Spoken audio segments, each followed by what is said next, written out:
Chapter 6. Into Action. Having made our personal inventory, what shall we do about it? We have been trying to get a new attitude, a new relationship with our Creator, and to discover the obstacles in our path. We have admitted certain defects. We have ascertained in a rough way what the trouble is. We have put our finger on the weak items in our personal inventory. Now these are about to be cast out. This requires action on our part, which when completed will mean that we have admitted to God, to ourselves, and to another human being the exact nature of our defects. This brings us to the fifth step in the program of recovery mentioned in the preceding chapter.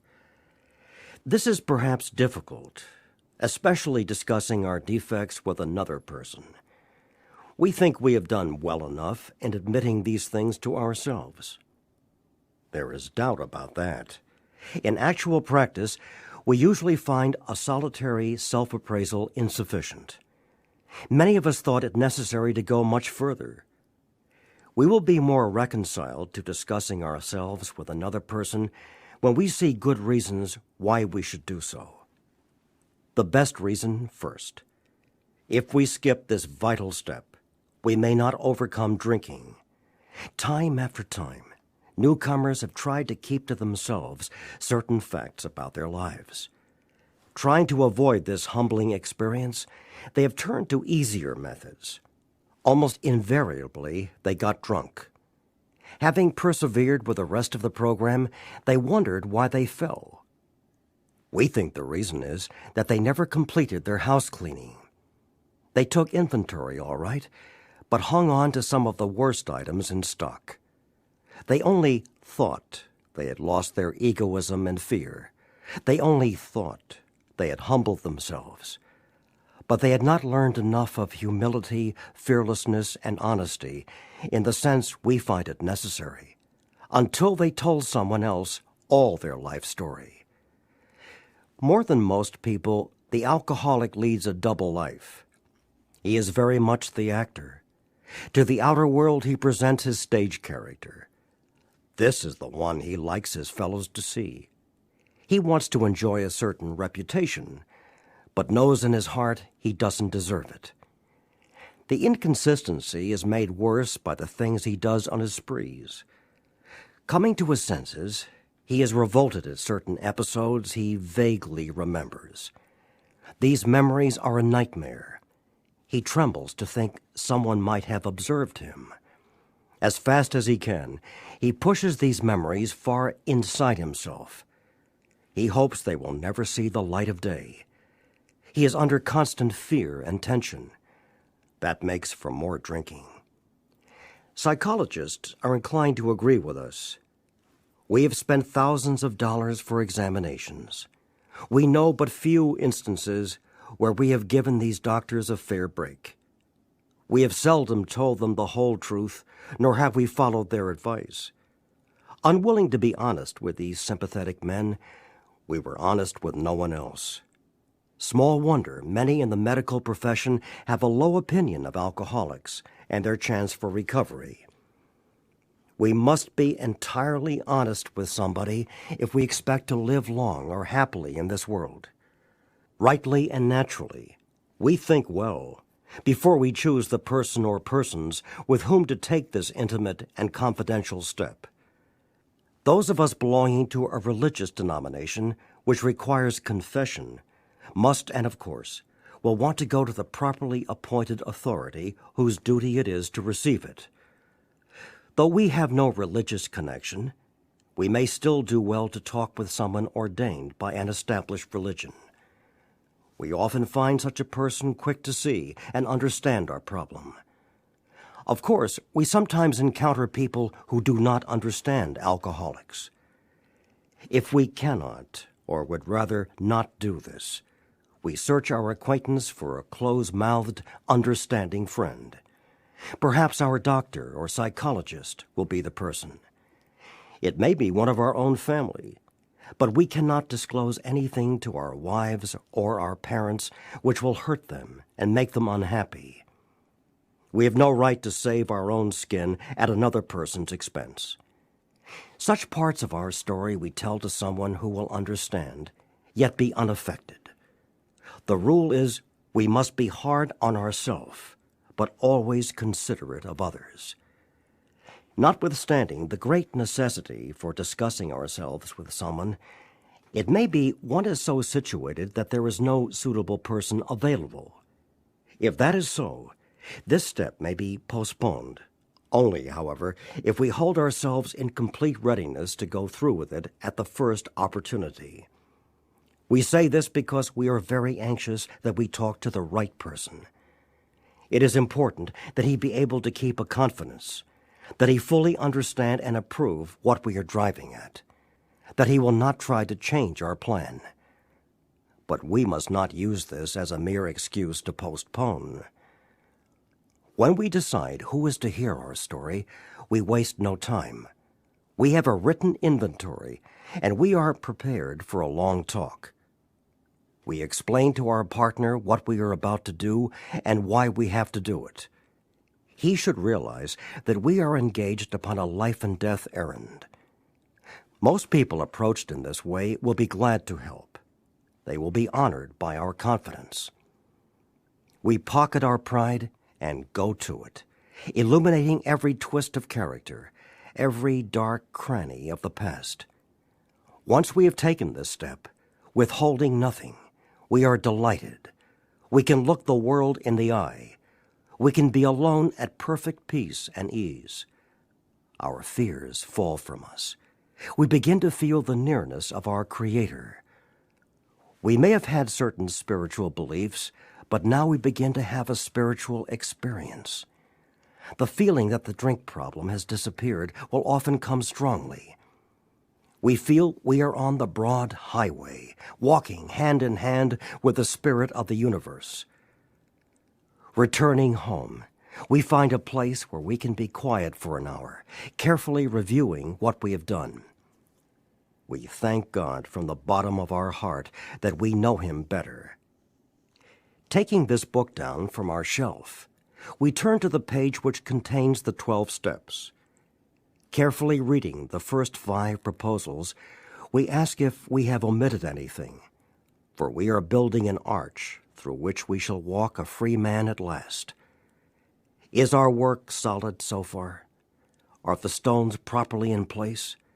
Have we skimped on the cement put into the foundation? Have we tried to make mortar without sand? If we can answer to our satisfaction, we then look at step 6. We have emphasized willingness as being indispensable. Are we now ready to let God remove from us all the things which we have admitted are objectionable? Can He now take them all, every one? If we still cling to something we will not let go, we ask God to help us be willing. When ready, we say something like this: My Creator, I am now willing that you should have all of me, good and bad. I pray that you now remove from me every single defect of character which stands in the way of my usefulness to you and my fellows. Grant me strength as I go out from here to do your bidding. Amen.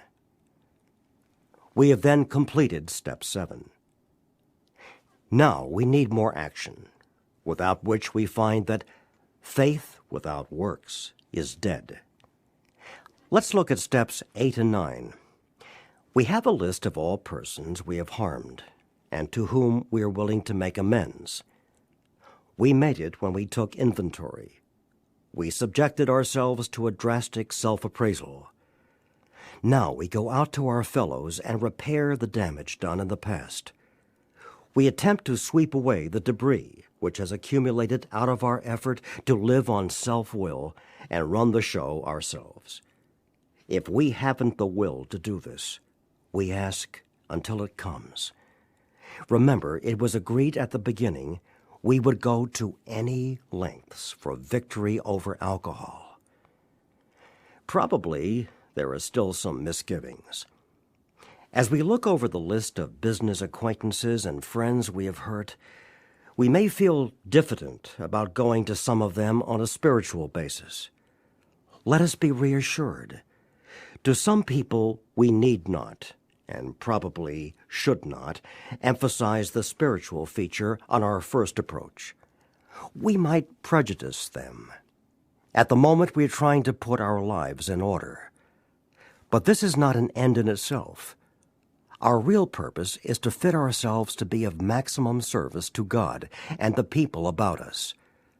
It is seldom wise to approach an individual who still smarts from our injustice to him and announce that we have gone religious. In the prize ring, this would be called leading with a chin. Why lay ourselves open to being branded fanatics or religious bores? We may kill a future opportunity to carry a beneficial message. But our man is sure to be impressed with a sincere desire to set right the wrong. He is going to be more interested in a demonstration of goodwill than in our talk of spiritual discoveries. We don't use this as an excuse for shying away from the subject of God.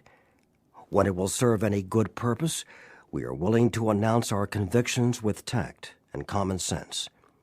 The question of how to approach the man we hated will arise. It may be he has done us more harm than we have done him, and though we may have acquired a better attitude toward him, we are still not too keen about admitting our faults. Nevertheless, with a person we dislike, we take the bit in our teeth. It is harder to go to an enemy than to a friend, but we find it much more beneficial to us.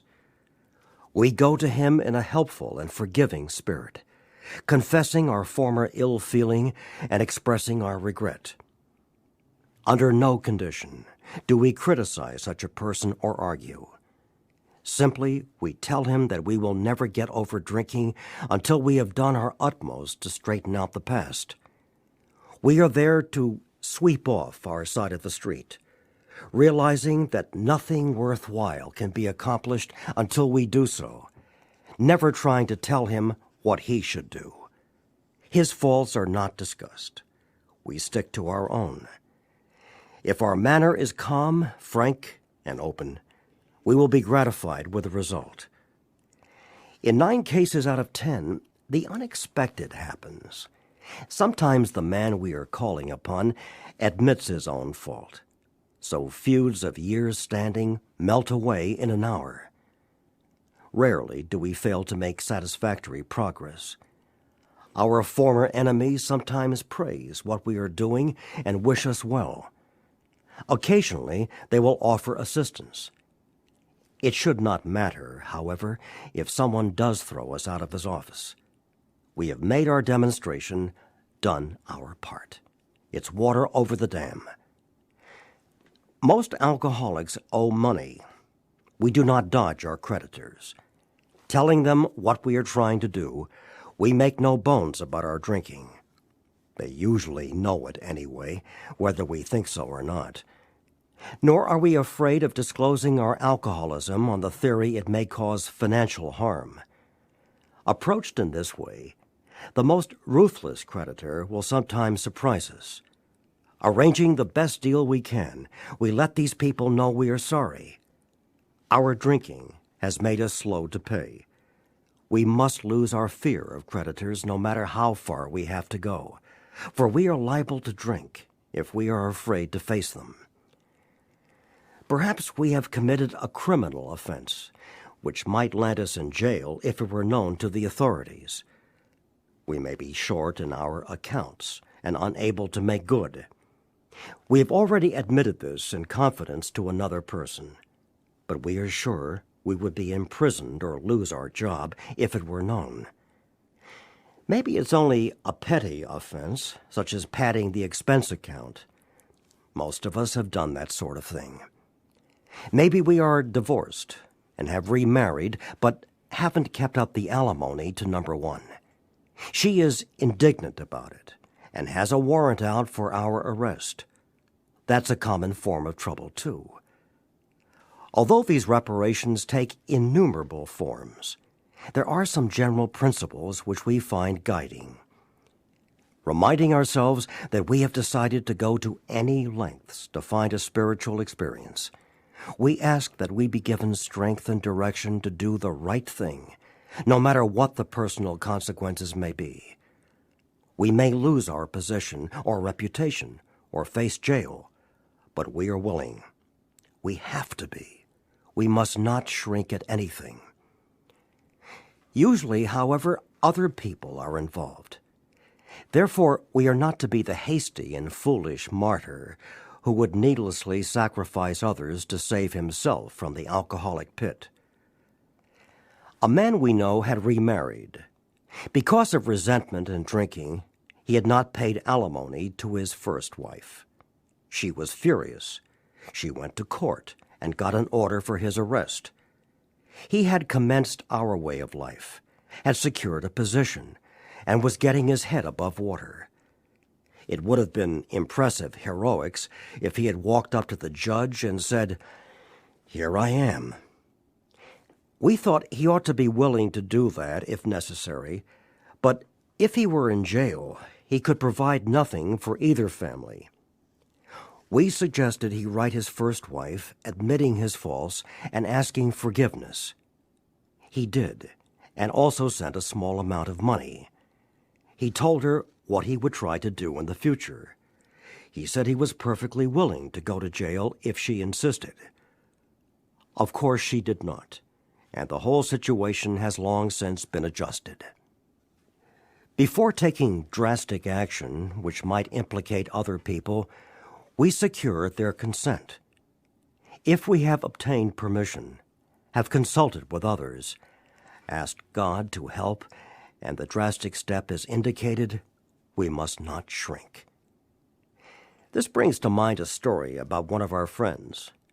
While drinking, he accepted a sum of money from a bitterly hated business rival, giving him no receipt for it. He subsequently denied having received the money and used the incident as a basis for discrediting the man. He thus used his own wrongdoing as a means of destroying the reputation of another. In fact, his rival was ruined. He felt that he had done a wrong he could not possibly make right. If he opened that old affair, he was afraid it would destroy the reputation of his partner, disgrace his family, and take away his means of livelihood. What right had he to involve those dependent upon him? How could he possibly make a public statement exonerating his rival? After consulting with his wife and partner, he came to the conclusion that it was better to take those risks than to stand before his Creator guilty of such ruinous slander. He saw that he had to place the outcome in God's hands, or he would soon start drinking again, and all would be lost anyhow. He attended church for the first time in many years. After the sermon, he quietly got up and made an explanation. His action met widespread approval, and today he is one of the most trusted citizens of his town. This all happened years ago. The chances are that we have domestic troubles. Perhaps we are mixed up with women in a fashion we wouldn't care to have advertised. We doubt if, in this respect, alcoholics are fundamentally much worse than other people. But drinking does complicate sex relations in the home. After a few years with an alcoholic, a wife gets worn out, resentful, and uncommunicative. How could she be anything else? The husband begins to feel lonely, sorry for himself. He commences to look around in the nightclubs, or their equivalent, for something besides liquor. Perhaps he is having a secret and exciting affair with the girl who understands. In fairness, we must say that she may understand. But what are we going to do about a thing like that? A man so involved often feels very remorseful at times, especially if he is married to a loyal and courageous girl who has literally gone through hell for him. Whatever the situation, we usually have to do something about it. If we are sure our wife does not know, should we tell her? Not always, we think. If she knows in a general way that we have been wild, should we tell her in detail? Undoubtedly, we should admit our fault. She may insist on knowing all the particulars. She will want to know who the woman is and where she is.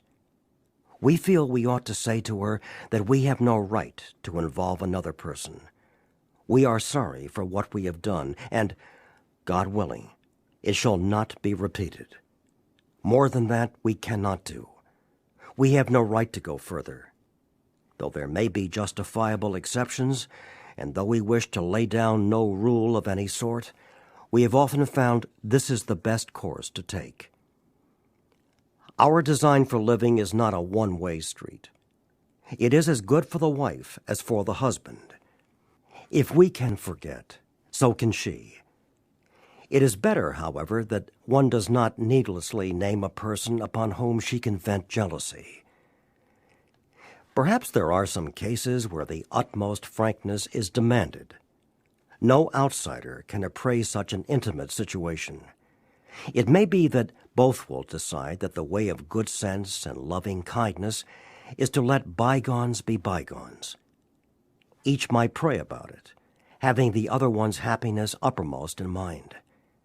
Keep it always in sight that we are dealing with that most terrible human emotion, jealousy. Good generalship may decide that the problem be attacked on the flank rather than risk a face-to-face combat. If we have no such complication, there is plenty we should do at home. Sometimes we hear an alcoholic say that the only thing he needs to do is to keep sober. Certainly, he must keep sober, for there will be no home if he doesn't. But he is yet a long way from making good to the wife or parents whom for years he has so shockingly treated. Passing all understanding is the patience mothers and wives have had with alcoholics. Had this not been so, many of us would have no homes today, would perhaps be dead. The alcoholic is like a tornado roaring his way through the lives of others. Hearts are broken. Sweet relationships are dead. Affections have been uprooted. Selfish and inconsiderate habits have kept the home in turmoil. We feel a man is unthinking when he says that sobriety is enough. He is like the farmer who came up out of his cyclone cellar to find his home ruined. To his wife, he remarked, "Don't see anything the matter here, Ma. Ain't it grand the wind stopped blowing?" Yes, there is a long period of reconstruction ahead. We must take the lead. A remorseful mumbling that we are sorry won't fill the bill at all. We ought to sit down with the family and frankly analyze the past as we now see it, being very careful not to criticize them. Their defects may be glaring, but the chances are that our own actions are partly responsible. So we clean house with the family, asking each morning in meditation that our Creator show us the way of patience, tolerance, kindliness, and love. The spiritual life is not a theory. We have to live it. Unless one's family expresses a desire to live upon spiritual principles, we think we ought not to urge them. We should not talk incessantly to them about spiritual matters. They will change in time. Our behavior will convince them more than our words.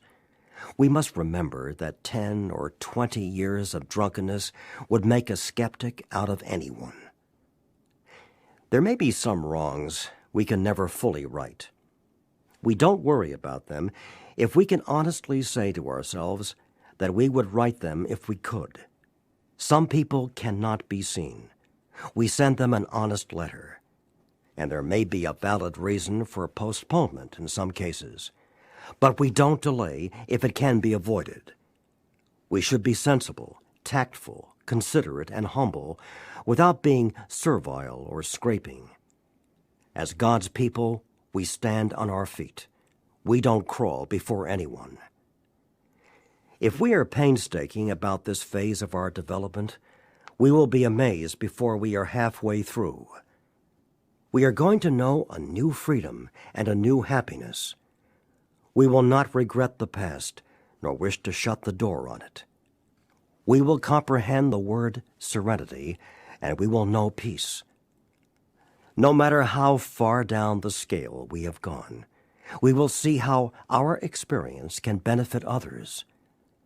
That feeling of uselessness and self-pity will disappear. We will lose interest in selfish things and gain interest in our fellows. Self-seeking will slip away. Our whole attitude and outlook upon life will change. Fear of people and of economic insecurity will leave us. We will intuitively know how to handle situations which used to baffle us. We will suddenly realize that God is doing for us what we could not do for ourselves. Are these extravagant promises? We think not. They are being fulfilled among us, sometimes quickly, sometimes slowly. They will always materialize if we work for them. This thought brings us to step 10, which suggests we continue to take personal inventory and continue to set right any new mistakes as we go along. We vigorously commenced this way of living as we cleaned up the past. We have entered the world of the Spirit. Our next function is to grow in understanding and effectiveness.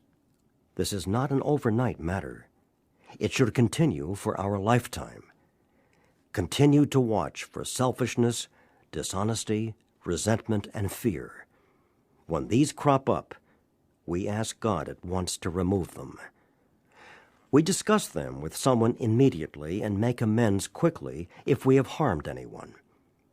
Then we resolutely turn our thoughts to someone we can help. Love and tolerance of others is our code. And we have ceased fighting anything or anyone, even alcohol. For by this time sanity will have returned. We will seldom be interested in liquor. If tempted, we recoil from it as from a hot flame. We react sanely and normally, and we will find that this has happened automatically. We will see that our new attitude toward liquor has been given us without any thought or effort on our part. It just comes. That is the miracle of it. We are not fighting it. Neither are we avoiding temptation. We feel as though we had been placed in a position of neutrality, safe and protected. We have not even sworn off. Instead, the problem has been removed. It does not exist for us. We are neither cocky nor are we afraid. That is our experience. That is how we react, so long as we keep in fit spiritual condition. It is easy to let up on the spiritual program of action and rest on our laurels. We are headed for trouble if we do, for alcohol is a subtle foe. We are not cured of alcoholism. What we really have is a daily reprieve contingent on the maintenance of our spiritual condition. Every day is a day when we must carry the vision of God's will into all of our activities. How can I best serve Thee? Thy will, not mine, be done. These are thoughts which must go with us constantly. We can exercise our willpower along this line all we wish. It is the proper use of the will. Much has already been said about receiving strength, inspiration, and direction from Him who has all knowledge and power. If we have carefully followed directions, we have begun to sense the flow of His Spirit into us. To some extent, we have become God-conscious. We have begun to develop this vital sixth sense. But we must go further, and that means more action. Step 11 suggests prayer and meditation. We shouldn't be shy on this matter of prayer. Better men than we are using it constantly. It works if we have the proper attitude and work at it. It would be easy to be vague about this matter, yet we believe we can make some definite and valuable suggestions. When we retire at night, we constructively review our day. Were we resentful, selfish, dishonest, or afraid? Do we owe an apology? Have we kept something to ourselves which should be discussed with another person at once? Were we kind and loving toward all? What could we have done better? Were we thinking of ourselves most of the time?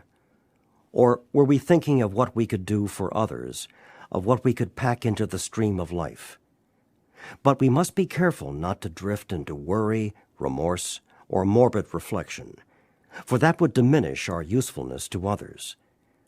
After making our review, we ask God's forgiveness and inquire what corrective measures should be taken. On awakening, let us think about the 24 hours ahead. We consider our plans for the day. Before we begin, we ask God to direct our thinking, especially asking that it be divorced from self-pity, dishonest, or self-seeking motives. Under these conditions, we can employ our mental faculties with assurance, for after all, God gave us brains to use. Our thought life will be placed on a much higher plane when our thinking is cleared of wrong motives. In thinking about our day, we may face indecision. We may not be able to determine which course to take. Here we ask God for inspiration, an intuitive thought, or a decision. We relax and take it easy. We don't struggle.